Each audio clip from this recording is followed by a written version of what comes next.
Speaker साहब बहुत बहुत शुक्रिया, और हुकूमत की बेंचेस की तरफ से जो सपोर्ट मिली है मैं उसका भी शुक्रिया अदा करता हूँ। देखें, हमें इतना ज़िम्मेदार होना चाहिए कि ये कराची के मुंतखब नुमाइंदों की तरफ से ज़रूरी नहीं है कि ये बात आए कि आज का रूटीन का बिज़नेस मुअत्तल करके ख़ास तौर पर गुल प्लाज़ा की आतिश ज़दगी के सानहे को यहाँ ज़ेर बहस लाया जाए और उस पर डिस्कशन हो। मेरे ख़्याल में ये सब की ज़िम्मेदारी है, क्योंकि पाकिस्तान का कोई शहर भी कौमी शहर नहीं है माँ सिवाय कराची के, क्योंकि कराची अपनी हैयत, अपनी नौयत और मुख्तलिफुल लसान, मुख्तलिफुल मज़ाहिब, मुख्तलिफुल मसालिक, मुख्तलिफुल तबकात और मुख्तलिफुल इलाका जात के लोगों की आमाजगा और मरकज़ है। वहाँ पाकिस्तान के हर इलाके का शहरी रहता है, वहाँ पाकिस्तान की हर ज़बान बोलने वाला मुकीम है। उस शहर को पाकिस्तान के तमाम सूबों को भी ओनरशिप देनी चाहिए, और ये बात और ये बहस सिर्फ कौमी असम्बली में नहीं, सेनेट में भी कार्रवाई मुअत्तल होनी चाहिए। चारों सूबाई असम्बली में भी रूटीन की कार्रवाई मुअत्तल हो और सानिया गुल प्लाज़ा पर बहस होनी चाहिए, और ये अज़म यहाँ से आना चाहिए, ये इत्तफ़ाक़ राय इस कौमी ऐवान में कायम होना चाहिए कि ये कौमी शहर का मसला है, लिहाजा ये कौमी अलमिया है, ये कौमी सानिया है। सबसे पहले इसे कौमी सानिया और कौमी अलमिया डिक्लेयर किया जाए, और जिस तरह कौमी सानियात और कौमी अलमियों से डील किया जाता है और पूरी कौम रिस्पॉन्ड करती है, पूरी कौम को रिस्पॉन्ड करना चाहिए। स्पीकर साहब, 75 सालों से 77-78 सालों से कराची पाकिस्तान के कौमी ख़जाने में 60 से 65% का रेवेन्यू हासिल और टैक्सेस दे रहा है। कराची सिंध के सूबाई ख़जाने में 78 सालों से बाकायदगी के साथ 90 से 95% जो है वो दे रहा है।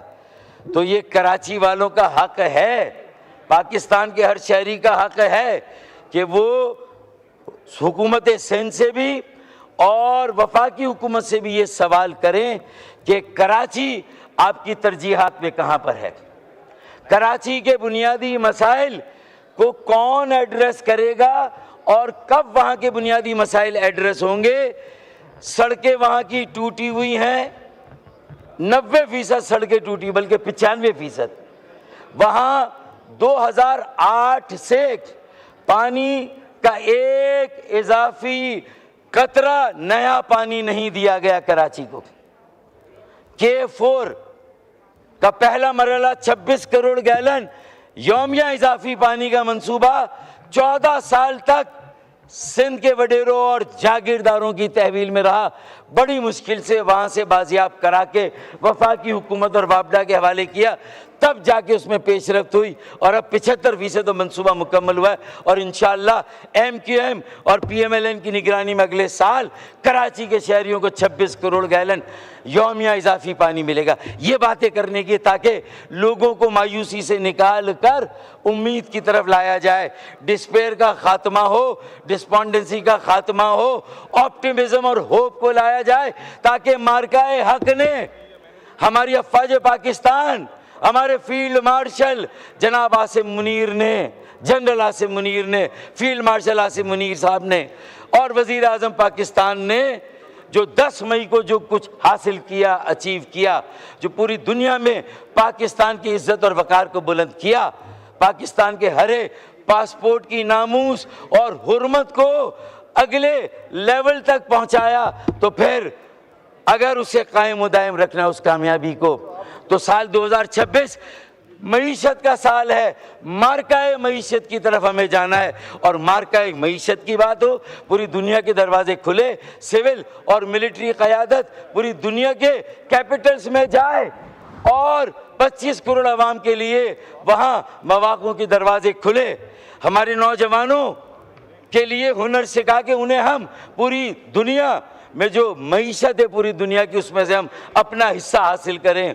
स्पीकर साहब, हमें वो तैयारी करनी चाहिए, लेकिन यहाँ 2 दहाइयों की बेहिसी, ढिठाई, हट धर्मी और मतलूकुल अनानी, आखबत नांदेशी, बेहिसी और बदतरीन और करप्ट हुक्मरानी के नतीजे में आज आप देख लें, अरे किसी और कि दानिस्ता या नादानिस्ता माजी में कोई गलती है उसका जिक्र करके इतने बड़े साने हैं कि गुनाह के बोझ से अपने आप को क्या आप बरीउज़ ज़मा करार देंगे? क्या आप अपनी जान इतनी आसानी से छुड़ा लेंगे? आपके दर्द, आपके एहसास का तो अंदाज़ा उसी वक्त हो गया जब वज़ीर आला सिंध इस साने के 22 घंटे के बाद मौके पर पहुंचे। मेयर कराची जो कि धांधला किया गया, हल्का बंदियों में 50 सीटें हमारी कम की गई और ज़बरदस्ती कराची की मेयरशिप छीनी गई और ज़बरदस्ती वहाँ चले। जो भी हुआ, आपका मेयर है भाई, आपने उसे बिठा दिया, लेकिन कम अज़ कम उसे फौरी तौर पर सबसे पहले मेयर को आना चाहिए। फिर नंबर 2 वहाँ पार्टी जमात इस्लामी, तो जमात इस्लामी के ऑपोजिशन का जो वहाँ लीडर है बल्दिया में, वो भी 20 घंटे के बाद पहुँचा। जमात इस्लामी के कायद 20 घंटे के बाद पहुंच रहे हैं। पूरी दुनिया जब पता चला कि भाई ये तीसरे दर्जे की आग है और ऐसी लूटमार हो रही है वहाँ पर, मैं एक महकमे की बात नहीं कर रहा कि जब घर की आग बुझी तो कुछ सामान बचाता जलने से, जब घर की आग बुझी तो कुछ सामान बचाता जलने से, सो वो भी उनके हाथ लगा जो आग बुझाने आए थे।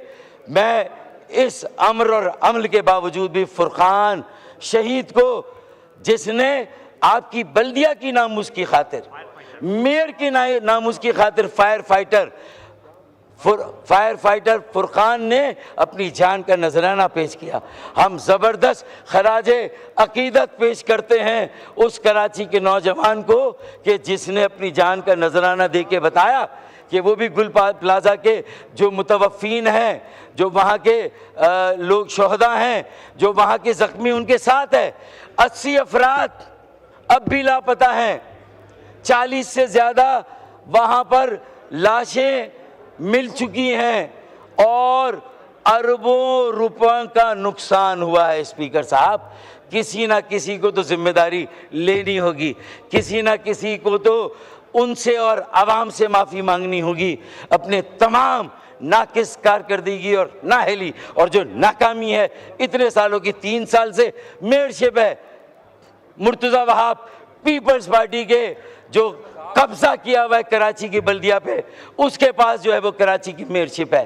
स्पीकर साहब, फुटसोल के ग्राउंड बन रहे हैं, क्लिफ्टन के पार्कों को ख़त्म किया जा रहा है, फुटसोल और पैडल। और ये जो मार्केट है, आपको पता है कराची शहर 4 करोड़ आबादी का, ये सदर ममलिकत आसिफ अली जरदारी साहब ने अपनी कई मीटिंग में, अपनी कई डेलिब्रेशंस में मैंने अपने कानों से सुना है। उन्होंने कहा 4 करोड़ की आबादी का शहर है कराची। आसिफ अली जरदारी साहब से आप प्रेसिडेंट साहब से पूछ ले, 4 करोड़ की आबादी को गिना जाता है 2 करोड़, और 2 crore under counted, under represented and under funded, zero fund. तो आज उसका ये हाल है कि आपके फायर ब्रिगेड भी टूटी हुई सड़कों से गुजर कर पहुंच रहे हैं। फिर जो बाउजर हैं, यानी 1 घंटे बाद फायर ब्रिगेड पहुंचे, कोई 15 मिनट बाद नहीं। मुझे वहाँ के लोगों का आंखों देखा हाल, उनकी चश्मदीद गवाही कहती कि 1 घंटे बाद पहुंचे। और कितने फायर ब्रिगेड हैं? कुल 100 फायर ब्रिगेड हैं 4 करोड़ की आबादी के लिए। उसमें से 50 काम कर रहे हैं, 50 ख़राब हैं, और 50 में से भी कोई 15 ऐसे हैं जो चल रहे हैं, नहीं चल रहे हैं, अल्लाह के सहारे पर चल रहे हैं। ये है बाकी फायर ब्रिगेड। और फायर ब्रिगेड स्टेशन कितने हैं? फायर स्टेशन सिर्फ 25 स्टेशन है। न्यूयॉर्क जैसे शहर में 400 फायर स्टेशन हैं। दुनिया के बड़े शहरों में, बड़े शहरों में 300, 400 फायर स्टेशन है। पैडल बना रहे हैं, फुटसोल बना रहे हैं, पार्कों को ख़त्म कर रहे हैं, टेनिस के कोर्ट ख़त्म कर दिए, पैडल फुटसोल। लोगों को, नौजवानों को लगा दें इन खेलों में ताकि वो अपने मुस्तकबिल को भूल जाएं, अपनी मंजिल को भूल जाएं और इसी चीज़ में उनको उलझा दिया जाए। ये काम हो रहा है। खुदारा होश के नाखून ले, ये कौमी असम्बली कोई पॉलिसी वज़ा करे, कोई SOP बनाए, अपनी मजलिस आमला स्टैंडिंग कमेटियों को मुतारिक करें जो सूबाई असम्बली में है, जहाँ MKM आपके साथ है। हम सूबाई हुकूमत के साथ ताउन करना चाहते हैं, उनके साथ खड़े होना चाहते हैं। उनके साथ खड़े होके तमाम ऐसी इमारतें, 275 से ज़्यादा तिजारती मराकज़ ऐसे हैं कि जहाँ पर फायर फाइटिंग का या सेफ्टी का कोई ऐसा इंतज़ाम नहीं है। स्पीकर साहब, अगर आज से वो स्टैंडिंग कमेटियाँ मुतहर्रिक हो जाएं सूबाई असम्बली की और कराची मेट्रोपॉलिटन कॉरपोरेशन की काउंसिल की, अगर ये मजलिस आमला मुतहर्रिक हो जाए, इन तंजीमों को इंगेज करे और इन्हें इंगेज करने के बाद फिर वहाँ पर उनके साथ SOP बनाए। चाइना से गुब्बारे आ रहे हैं, सालगिरह के इंपोर्ट हो रहे हैं, लेकिन वो बॉल नुमा डिवाइस है जो हर मार्केट में एंटी फायर या फायर फाइटिंग एक डिवाइस है, वो हर मार्केट में 10, 15, 20 लगा दें। मौका आए, खतरा आए, एक पेन निकाली और सारा फोम निकल के पूरी मार्केट में आग को आनन फानन बुझा सकता है। सारी चीज़ें आ रही हैं, इंपोर्ट हो रही है, लेकिन जिसको इंपोर्ट करना है इसकी लीड कौन लेगा? हुकूमत, सूबाई हुकूमत, KMC की हुकूमत, KMC के बड़े, सूबे के बड़े हम साथ हैं, बैठे हमारे साथ। मजलिस आमला सूबाई असम्बली में हम हैं, वो हम साथ देने के लिए तैयार हैं। लेकिन खुदारा अब ये आखिरी आतिशजनी का सानिया होना चाहिए, कौमी सानिया। देखें, ये गुल प्लाजा में आग नहीं लगी, ये हमारे दिलों में आग लगी है। कराची के हर शहरी के दिल में आग लगी है, जो पहले से जले हुए हैं, सताए हुए हैं, सितमज़दा हैं, जुल्म सह रहे हैं। बिजली गैस की लोड शेडिंग की बात मैं नहीं करता, महंगाई बेरोजगारी की बात नहीं करता। अगर पूरे मुल्क में बेरोजगारी तो उसकी शरह सबसे ज़्यादा वहाँ है। जाली डोमिसाइल वहाँ पर है, डबल डोमिसाइल वहाँ पर है, हमारे बच्चों को रोज़गार नहीं मिल रहा। स्पीकर साहब, ये सीरियस मामला है। मार्काई मईशत पे जाना है, दुनिया के दरवाजे खुले हैं, एक बेस चाहिए।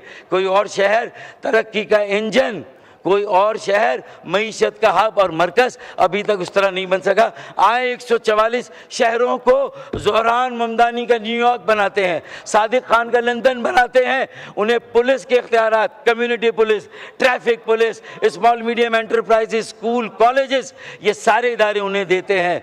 उन्हें लैंड, पूरी ज़मीनें मल्टीपल एजेंसी कंट्रोल है। कहीं की मिट्टी, कहीं का रोड़ा, भानमती का कुंबा जोड़ा, too many cooks spoil the broth.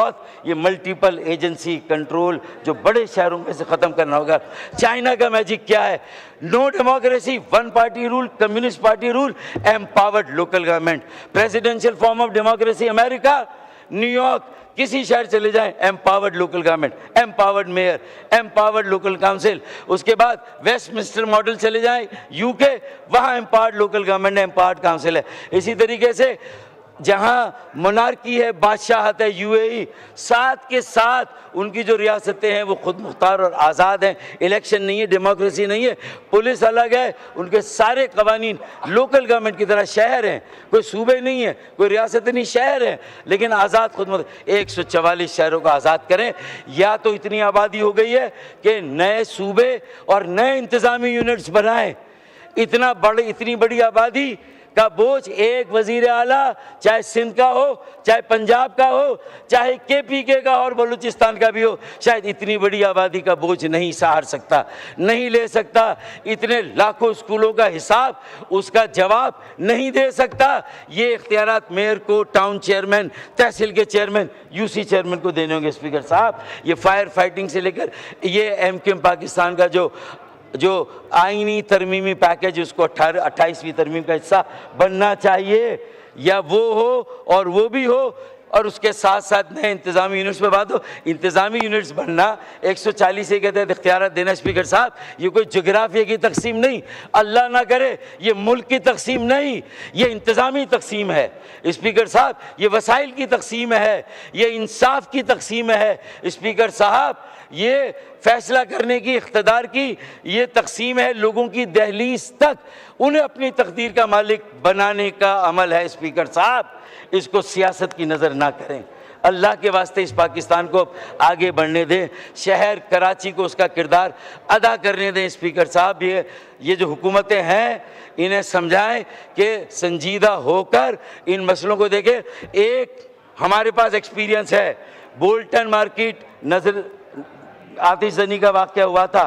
Shaukat तरीन साहब पीपल्स पार्टी के वजीर ख़जाना थे। हमने एक बेहतरीन वहाँ पर एक जो नुकसान के इजाले का पैकेज 3 अरब का देके एक एक ताजिर और दुकानदार को ना से मुतमईन किया, उसका जो सामान जला था उसे इजाला किया, उसका नुकसान पूरा किया, उसकी दुकान उसकी मार्केट को बनाया, रिपेयर किया और दोबारा वहाँ कारोबार शुरू हुआ। मुझे बताइए, क्या आबाद को बुला के वज़ीर आला साहब ने या मुर्तज़ा वहाब ने बुला के आबाद के साथ बैठकर कोई मीटिंग की? सारी बैंकों के कंसोर्शियम को बुला के कोई मीटिंग की कि भाई ये कैसे बनेगा? कोई SBCA के जो आपके इंजीनियर्स हैं उनको बुला के कि ये कितनी मखदूश है, पूरी गिरेगी, गिरने के बाद कैसे बनेगी, उसकी कोई आपने इस वक्त तो आपको वो मीटिंग करनी चाहिए और आप 24 घंटे के बाद पहुंच रहे हैं। आपको अगर कामरान टिसूरी गवर्नर सिंध वहाँ पूरी रात ना रुकते तो कौम कार को, कमांडर कराची नेवी को रात को 1:30 बजे शायद कोई और नहीं उठा सकता था। उन्होंने उन्हें जगाया और उनसे कहा कि ये इल्तिजा है हमारी कि गुल प्लाजा को बचाएं। तो रात को जो 20 लोग जो है वो जिंदा बाहर आए, वो उस हिस्से की आग बुझी तो वो लोग बाहर आए। KPT के बाउजर्स आए, KPT की स्नॉर्गल आई, नेवी की स्नॉर्गल आई, नेवी की स्नॉर्गल के साथ फोम आया। सिर्फ पानी से ये आग नहीं बुझती। स्पीकर साहब, ये आग अब गुल प्लाजा में नहीं, हमारे दिलों में है, कराची के हर शहरी के दिल में है और ये दिल से निकली। अभी ये आग कराची के इलाकों में नज़र नहीं आ रही है, लेकिन ये कराची के चप्पे चप्पे में लगी हुई है। अगर आपकी बीनाई है, आपकी बसीरत है तो आप देखेंगे, अगर आपकी चश्मबीना नहीं है तो आप नहीं देखेंगे और अल्लाह ना करे we again be caught unawares, फिर एक हादसा होगा। फिर अचानक जो है वो वक्त करता है परवरिश बरसों, हादसा एकदम नहीं होता। किसी पे डाल दें, किसी पे डाल दें। गुज़िश्ता 18 सालों से बिला शिरकत गैर हुक्मरानी एक पार्टी के पास है, जिसके पास कराची का मैंडेट नहीं, दही सिंध का मैंडेट है, फिर भी हर शहर के हर शहरी की तकदीर का फैसला वो कर रहे हैं। ये कैसी जमहूरियत है, ये कैसी डेमोक्रेसी? स्पीकर साहब, किसी शहर को कॉलोनी बनाया जाए, ये जंगल से भी बदतरीन हालात हैं। SOS कॉल है, इसका नोटिस लें, गुल प्लाजा की आग बुझाएं, तहकीकात करें, आला सतही जुडिशल तहकीकाती कमीशन बनाए, तंजीम अंजुमनों, ताजिर अंजुमनों के साथ बैठ के SOPs बनाए, अपनी स्टैंडिंग कमेटियों को फाल बनाए, पैकेज का मुनासिब इंतज़ाम करें और कराची चैम्बर ऑफ कॉमर्स को, तंजीमों को बोर्ड पर लेकर जो रिपेयर का काम है, दोबारा मार्केट को बनाने का, इमारत को, और जो नुकसान का इजाला कर रहा है उसके लिए कराची चैम्बर ऑफ कॉमर्स और जो मुताल्लिका ये जो तंजीम है उनको जो है अपने साथ मिलाएं। सिविल डिफेंस के महकमे को फाल करें। कहाँ पर है? रेस्क्यू के लिए कोई सिविल डिफेंस का महकमा नहीं है, उसे फाल करें। स्पीकर साहब, उसके लिए जो है आप अपनी कोशिशें करें। सुओ मोटो नोटिस ले, इसमें हमें ये मूव करने की ज़रूरत नहीं थी। मुझे अच्छा लगता अगर ये बहस यहाँ शुरू होती, हम आते और हम उसमें हिस्सा लेते, लेकिन बहरहाल देर आए दुरुस्त आए, अल्लाह करे अब हम कराची को अपनी कौमी पॉलिसियों में तरजीह दें। वो वाहिद कौमी शहर है, कराची बचेगा तो पाकिस्तान बचेगा। पहले ये था कराची चलता है तो पाकिस्तान चलता है, अब ये है कि कराची बचेगा तो पाकिस्तान बचेगा। कराची बचाओ मुहिम MKM ने खालिद मकबूल सिद्दीकी भाई की सरबराही में हमने शुरू की है। हम उसके लिए गली गली महल्ले में ले जा रहे हैं, सियासी जमातों से मिल रहे हैं, मजहबी जमातों से मिल रहे हैं, स्टेक होल्डर्स, मुख्तलिफ शोबों के लोगों से मुलाकात हम कर रहे हैं ताकि ये आवाज़ बुलंद हो कि आवाज़ उठाओ, कराची बचाओ, आवाज़ उठाओ, कराची बचाओ, आवाज़ उठाओ, आवाज़ उठाओ, आवाज़ उठाओ। तो ये नारा गली गली में गूंज रहा है। इससे पहले कि ये आग हर गली तक चली जाए, बुशरा जैदी के वाक़े को याद रखें। 85 में फिर एक कौमी कमीशन बना था, आज़ाद कश्मीर में 10,000 लोग बैठे थे, तो पूरी वफा की काबीना वहाँ जाके सड़क पर बैठ गई उनके साथ, उनका एक एक मुतालबा तस्लीम किया कि आप कराची को भी धकेलना चाहते हैं उस नहज पर, तो वहाँ 10,000 नहीं 10 लाख लोग बैठेंगे फिर शाहराह फैसल पर। स्पीकर साहब लावा पकड़ा। और ये मैं नहीं कह रहा, जब हम प्राइम मिनिस्टर साहब से मिले थे पिछली मर्तबा तो आपकी हुकूमत के अपने वजीर एहसन इकबाल ने कहा ये सारी बातें सही कर रहे हैं, और मैं आपको इंतबाह देता हूँ, एहसन इकबाल साहब ने कहा कि वजीर आजम साहब लावा पकड़ा है, फटा तो हम सब इररेलेवेंट हो जाएंगे। तो आज फैसला करना है, नाउ और नेवर, इररेलेवेंट होना है या रेलिवेंट रहना है, मुल्क बचाना है या। बहुत शुक्रिया स्पीकर साहब, थैंक यू सो मच।